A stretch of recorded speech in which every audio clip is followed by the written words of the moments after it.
Hi, everyone, and welcome to the Uppercent Web3 School, which is a part of the Uppercent University. The Uppercent University is a 4-week program that has just started where you can learn how to become the best version of yourself, learn from Web3 leaders, and earn daily Flair rewards at the same time, with over 18,000 Flair up for grabs over the next 4 weeks. To learn more about the Uppercent University, please visit the link in the description of this video. Now, without further ado, let's get into episode 1 of the Web3 School, where we will be discussing the future of blockchain technology with Hugo Philion, the CEO of Flare Networks. Hugo, thank you for joining us today. How are you doing? Good, thanks. Hi, Jake. Thanks for coming on. We really appreciate your time. The best way to start this would just be to get an introduction about yourself. Obviously, we know you're the CEO of Flare, but yeah, how did that come about, and what's your journey been like so far? Yeah, absolutely. Hugo Philion, CEO and co-founder of Flare. So my background, I suppose, I went to university. I studied the financial risk management with a sort of focus on structuring um, and financial engineering, and joined a hedge fund in the commodities space. So it was a global macro hedge fund where I was managing portfolios of commodity derivatives for a number of years. I got bored of that around 2016. I wouldn't say bored, but it's never boring, but disenchanted really with the lifestyle and the way that I felt that I wasn't really adding much value to the world or doing something with great longevity. So I decided to quit that, and I went back to school, back to university really. Studied machine learning because my background was very predominantly in statistics. So went back to study machine learning, and that's where I met my two co-founders. One being Dr. Nairi Usha, who was a postdoctoral researcher in quantum computing, and the other being our CTO, Sean Rowan, who was an electronic engineer and on the machine learning masters with me. Cool. That's really interesting. I think that pretty much covers how the creation of Flare came about. And what were the early days like of Flare? So, you guys all grouped together. Let's build this idea. But what were like the first steps for you guys? So we started out just really, we didn't start out with an idea in mind. 2017 was when we started, tail end of 2017. So, you'd had the sort of, Bitcoin had been around for, since I think 2009 at that point. You'd had sort of the initial sort of ICO period on Ethereum. You had the launch of a couple of other chains. I mean, there were lots of chains, but nothing was really getting huge traction. So it was sort of before the huge burst into DeFi, which I think really characterizes, broadly where we're at today. This big sort of DeFi ecosystem that is spread across multiple chains, obviously highly dominant on Ethereum. So we were together, just kind of thinking about, well, where would be an interesting area to look at. We looked at starting a fund, where we could analyze protocols on behalf of investors and maybe make recommendations about where to invest and undertake investments ourselves. Decided that was a boring plan. Started really researching consensus protocols. Ended up designing our own consensus protocol called the Flare Consensus Protocol. And then started looking at, well, okay, so what's interesting to build in the space? And where we sort of shook out was you've got these huge agglomerations of value in networks like Bitcoin and XRP, to a lesser extent Dogecoin and Litecoin, and a few other non-smart contract platforms. And the first kind of iteration of what Flare was a smart contract platform for these blockchains. And we set about building that. In order to do that, because of the ways that things like XRP and Stellar work, we felt that in order to achieve a solid knowledge on the chain of what had happened on the underlying network, in this case XRP or Bitcoin or Litecoin or Stellar, then it was necessary to build a very high integrity protocol to enable the blockchain, in this case Flare, to understand what had happened on the other blockchain, and that became really what we call the state connector today. And we also, in order to create this smart contract platform for other blockchains, had to create an Oracle system. Now, we could have used an existing Oracle system, such as Chainlink or some of the others, but we felt that there were things lacking in those Oracle systems. So we've built the Oracle system directly into the network. So what you end up with is essentially an EVM layer 1 with a really decentralized Oracle system for prices and index data, and a really decentralized, secure, robust, and potentially value invariant way of understanding what has happened on another blockchain. That's the state connector. And then the state connector has a separate setting called the web connector, which allows Flare to understand potentially what has happened on an API. And so that's sort of where we started. Well, we really started with the idea that Flare would be a smart contract platform for these non-smart contract platforms. But really where we've ended up is as Flare as this idea of a layer 1 blockchain that has the best protocols to essentially absorb data from outside of the blockchain. Fantastic. I think that's a really solid introduction to Flare and more importantly, how you guys kind of came to be where you are today. And I suppose the next logical question would be, when did Flare really start to gain traction? Can you give us an idea into timelines and maybe events that really started to kickstart the Flare network? Yeah, absolutely. So, I mean, I think we started to gain traction really when we sort of positioned Flare as a smart contract platform for non-smart contract tokens such as Bitcoin and XRP. Sure.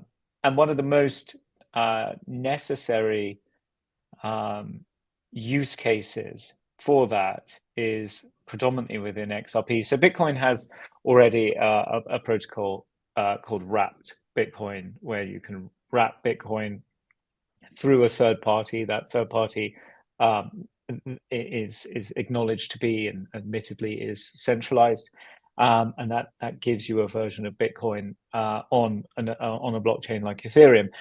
Issue with that is that it is centralized, and ultimately centralized models are not fantastic for the user potentially. If that centralized counterparty decides to either put rules on the transactions, or and you end up being sort of unable to use it, or that centralized counterparty goes out of business. So really our big thinking was that we could create a system, and we put forward that system called the F assets. We put forward that as a concept, and that's something that is being built by a third party.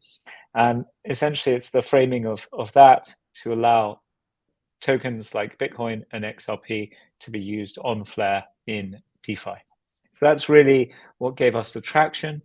The decision to distribute our tokens to the XRP community gave us a substantial amount of traction, because it's a very well dispersed community. We decided to exclude Ripple from that distribution because we thought that would create essentially too much power in one entity. But it also meant that Flare gained a large community very quickly, most of whom seem to be genuinely interested in what Flare is building, which is fantastic. That's very rarely the case when you come across when you do a distribution of our of the type that we're doing. And we've really tried to educate the community on what Flare is doing, and we've had fantastic response from that. So that's got us fantastic traction, and now, as I think I hope I put forward earlier, Flare's sort of pivoted a little bit. It's not really not interested in doing what it was doing. It certainly is still interested in doing what it was originally set up for, but it's more generalized now. So Flare is now really what we colloquially call, within the team, the blockchain for data. So the opportunity is still in bridging, but it's not just in bridging smart contract tokens.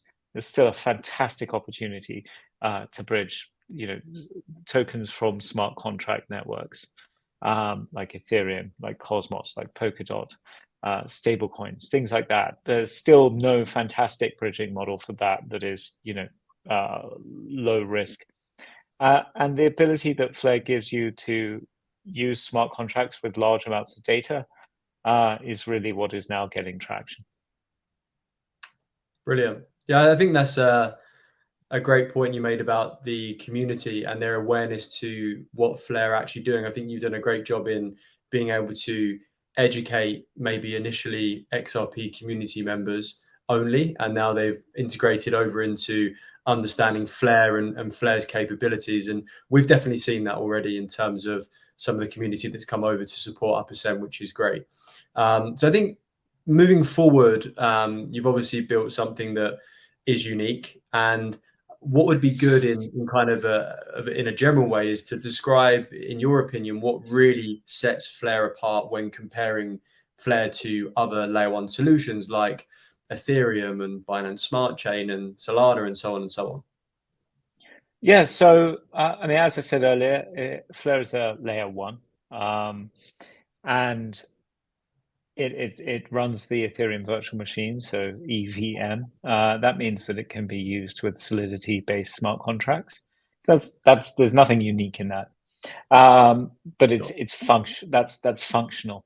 What's unique about Flare is that it has, unlike a traditional layer one, which is essentially a siloed blockchain, and then has like oracles on top. If you think about those oracles on top, those oracles can never harness the decentralization properties of the network itself. They have to create this decentralization external to the network. And really what we know, and what is very abundantly clear, is that it's only really blockchains that are really great at creating these decentralization properties, having validators, having nodes, having APIs, having token holders, having a security model. So an oracle that sits on top of a blockchain that tries to do this, really doesn't have anywhere near the chance of being decentralized or as secure as building that into the blockchain. So the real, true, unique feature of Flare is that the communications protocols are built into the chain.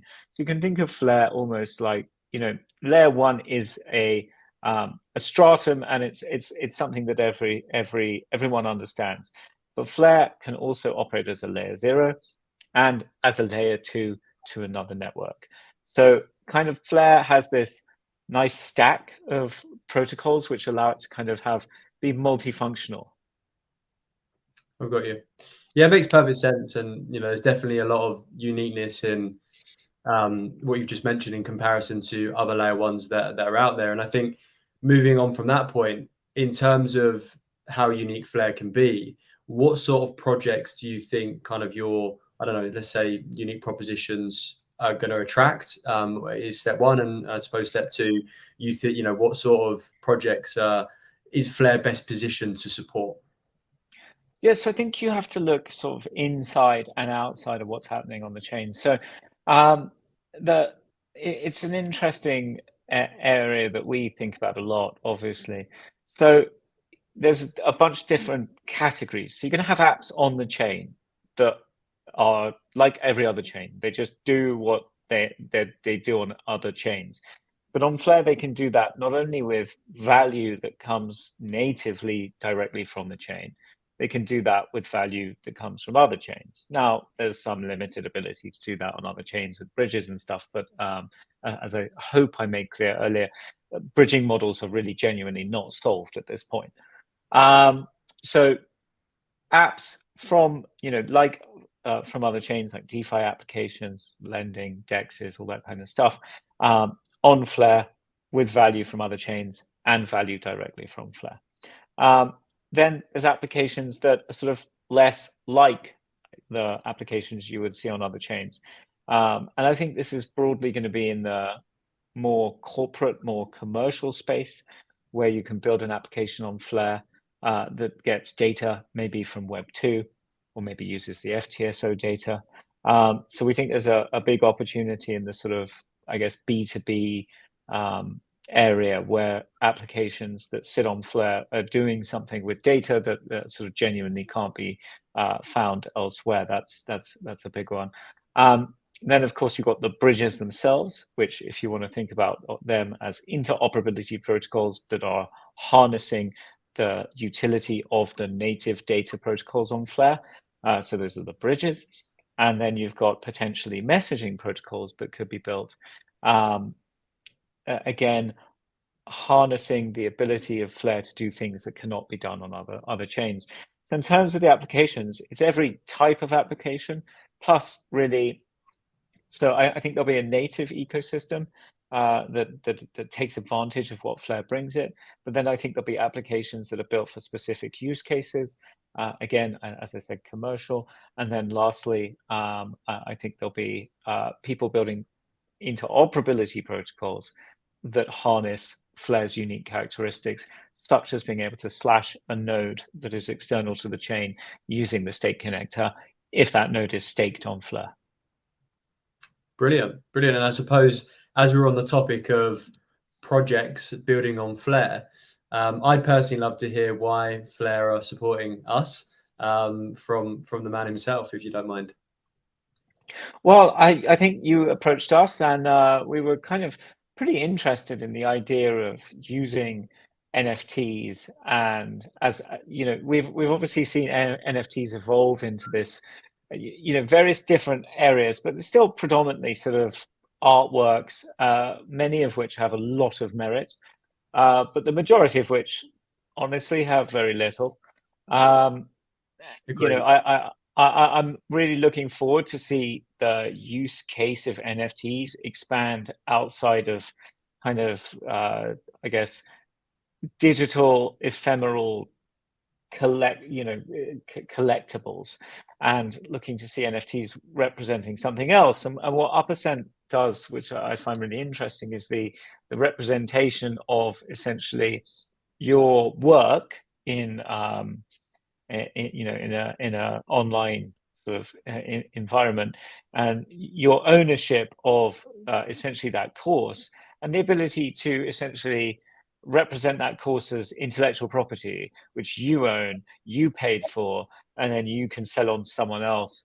And then each one of those courses, whoever creates them, they're essentially creating an asset of value, and they're establishing a market for that through the NFT construct. And that was pretty interesting to me.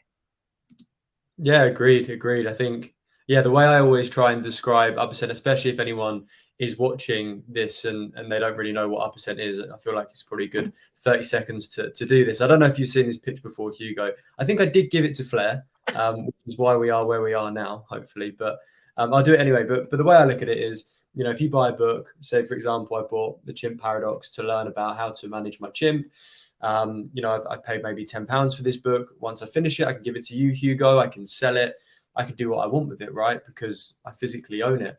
On the other hand, if I purchase an online course, which is vastly more expensive than this book, once I finish it, I can't do anything with it. The reason why is because I don't own my access to that course. I own nothing to do with that course. So there's a really kind of one-dimensional e-learning ecosystem at the moment. And if you look in terms of the market numbers, the e-learning market, 200 billion a year in revenue, there's zero secondary market. When we look at the book market, the secondhand book market, it's a 24 billion a year market, secondary market. So just looking at those numbers, I see potential in being able to turn an aspect of the online education market to be secondary. And if you look at other emerging trends especially in our space, if you look at gaming, for example, that's already shot up to a multi-billion-dollar a year industry in terms of people trading in-game assets, right? So it's happening. The whole idea of kind of turning intangible assets into better represented digital assets is taking place as we speak. And hopefully there's a big enough opportunity to try and provide more value to students by allowing them to purchase a course, resell it, purchase another one using those funds, and create this really healthy ecosystem that I think we're yet to see. So yeah, that's my explanation. Yeah, I think that also has value for the tutor, right? The creator of the content, right? Sure. Because it means that you can create I guess a distributed set of content creators, and their work can establish a market value rather Mhm. than but essentially on the resale of the NFTs, right?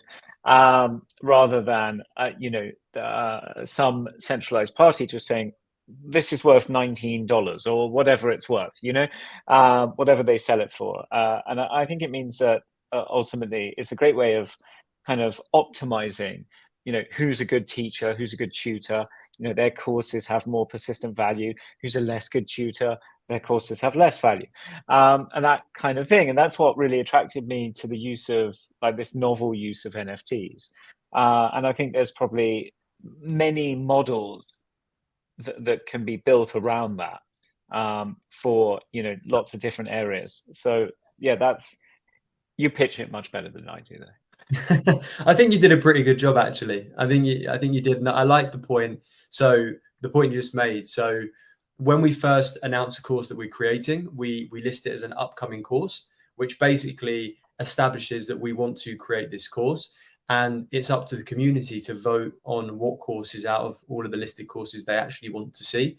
So from an educator's perspective, it's not like we're teaching around to them and saying, "Hey, spend days, potentially weeks creating this course with us to no avail." We're actually going to the market first and saying, do you want this? And, and providing all of the information so that they can make a determination as to whether they do want that or not. So there's a lot of waste in the e-learning space just purely because people create courses that there isn't actually any demand for. So hopefully our model goes some way into solving that. And the second really important point is under 5% of people complete online courses, which is a crazy number. Again, just look at the value waste, 95%. It's a tremendously big number that people are spending money on courses. They can't do anything with them when they realize it's not the right course for them or they're not going to finish it. But imagine if they could move that onto someone that the course is right for, recuperate some of their funds and purchase a course that they can actually learn from. So hopefully we can go some way towards making a change in this industry.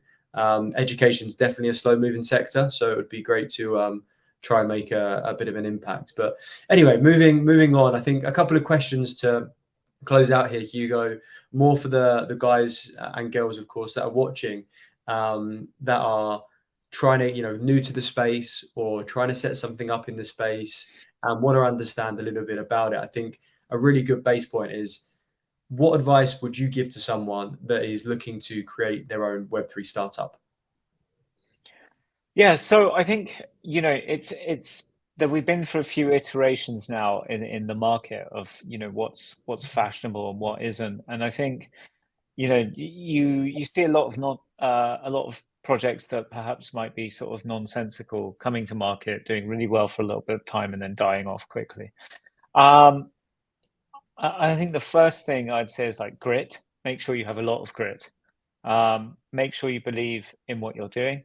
uh Make sure you're doing the research to constantly question whether what you're doing is valuable, whether it works, whether it's competitive against similar products, and obviously eventually work hard to find product market fit, find your audience, find your niche, and I guess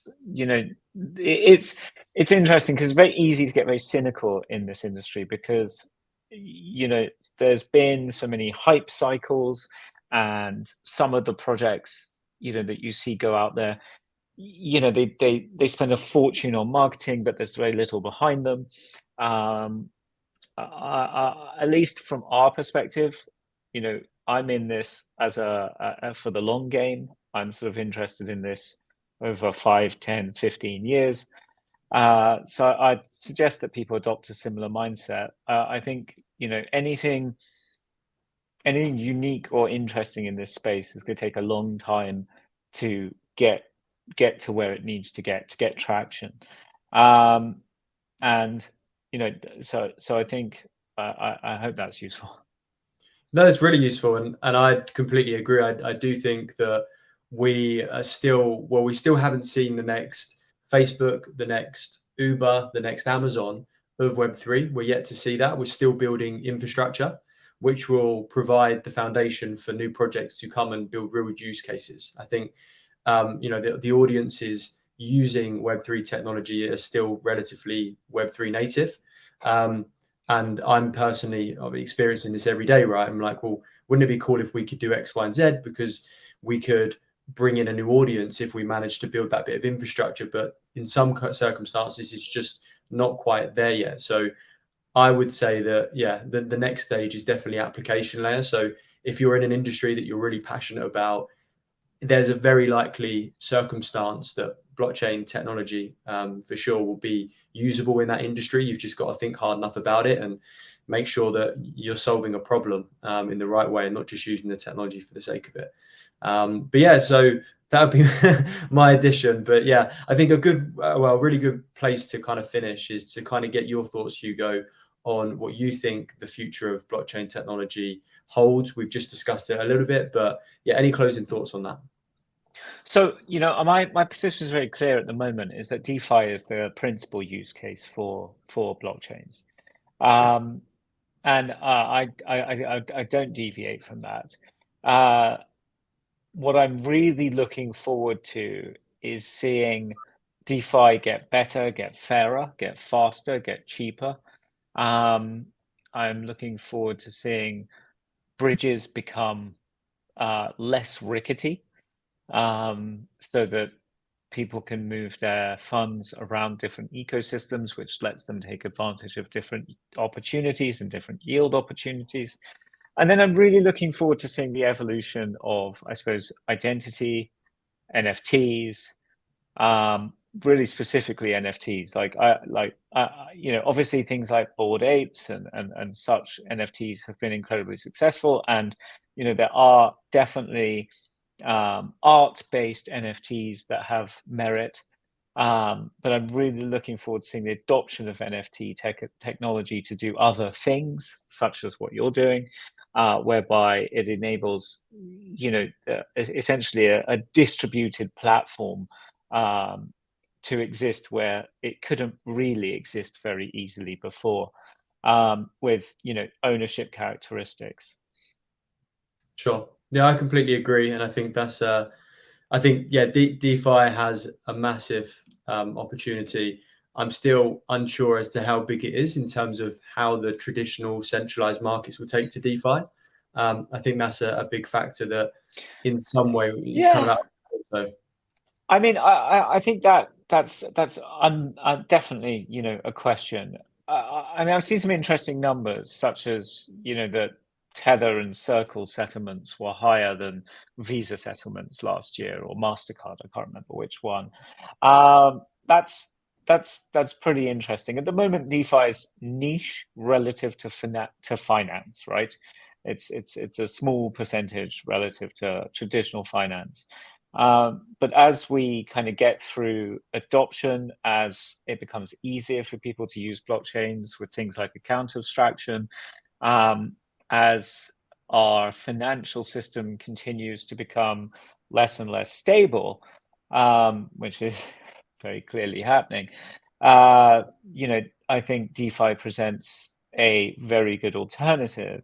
And I think as we as an industry mature and embrace regulation, KYC, AML, where where necessary, such that it is feasible for DeFi to interact with the traditional financial environment, then I think yeah, I'm a decentralization maximalist. I'll make that point very clearly, but I do think to get to the next level, we probably have to find a way to play nice with the wider, I guess, world.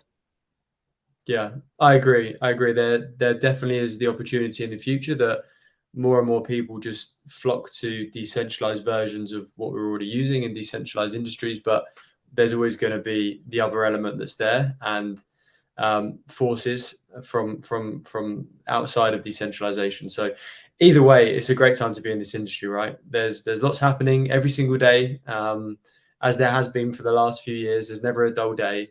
It's a great time to build as well, and yeah, I'm looking forward to the future. But look, Hugo, really appreciate your time and for you coming on, sharing your journey with Flare, and also some pretty useful thoughts at the end in regards to Web3 and blockchain in general. So I really appreciate you coming on.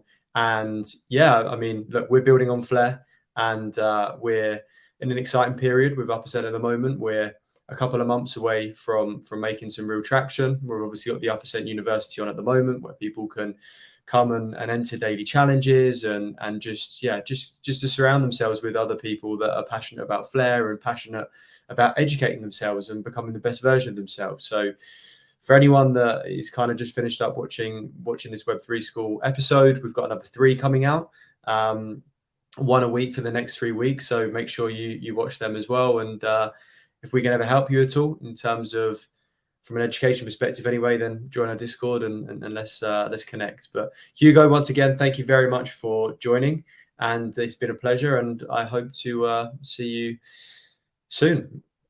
Thank you, Jake.